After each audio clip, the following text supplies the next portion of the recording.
this was originally a mill, right?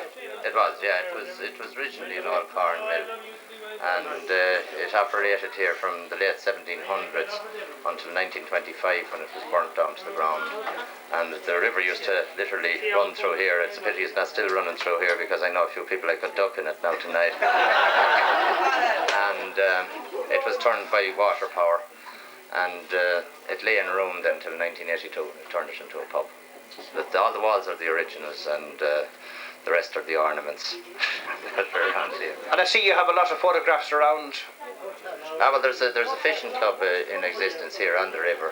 A crowd of local lads. I mean, they've put an awful lot of effort into this because they realise that the environment is very important, and it's not everywhere in Europe that you'd have a little river like that that's pollution free, that has good trout in it, and they've been, very, very active over the last few years, and it all came about as there at the counter, people talking to one another and stating that if you were anywhere else in Europe and had those facilities, they would give huge money for them. They can't buy that sort of thing anymore, and it's amazing the amount of foreign people that come here and appreciate that. But the greatest thing of all is that the local people appreciate it and they put the effort into it. Well done. So for the visitors, plenty to do around here. Well, there's no shortage of talk anyhow. That's one thing that seems to be on the increase. And yeah, they do enjoy themselves. Young and old knock around here together, and there's no distinction, and everybody has the crack together, and I think that's very, very important. And it's the people themselves that create the atmosphere, as far as I'm concerned. Well done. Thanks very much indeed. How many nights a week do you have music? Well, mostly just one night on a Saturday night, but anything could erupt here at any time, either day or night. People can come in. As you can see yourself, you have defeated that situation yourself already tonight. So you're going to sing a song or play guitar for us? Or are you going to do both? You're going to do both. Okay.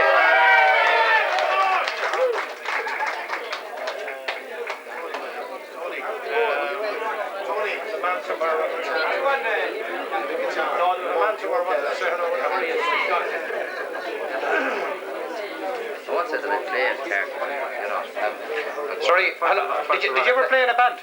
No, a band of, well, it doesn't have to be censored too,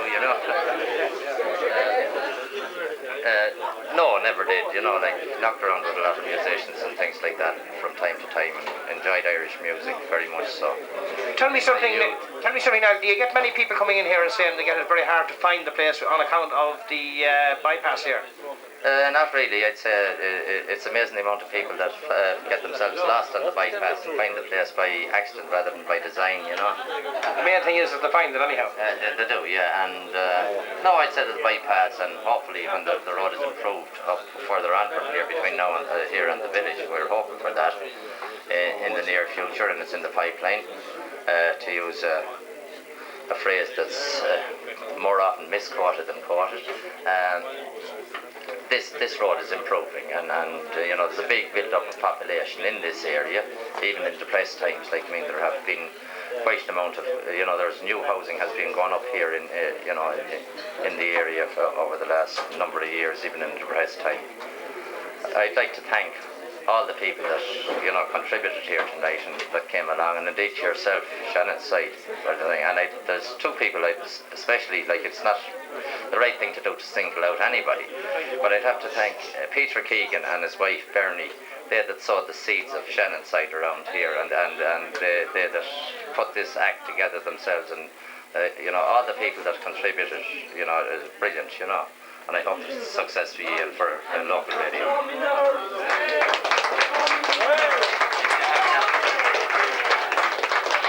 I don't like this last part of it, but I hope that you have your equipment very well insured.